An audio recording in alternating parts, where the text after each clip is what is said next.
እዚህ አካባቢ ሞተር ተበላሽቶ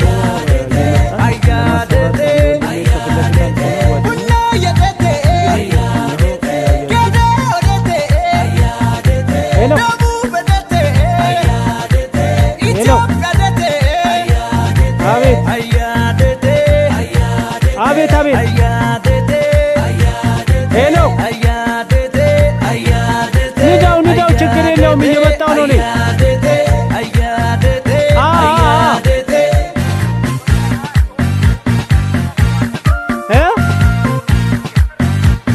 እንትን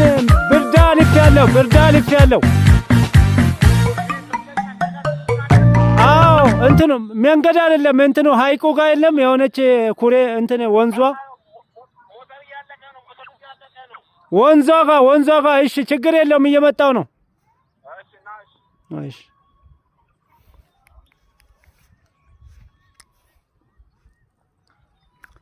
አይታችኋል ፈጣሪ እንዲህ አይነት ምድረ ገነት ለነፍሳችሁ እረፍት የሚሆን በቃ ምድራዊ ገነት ናት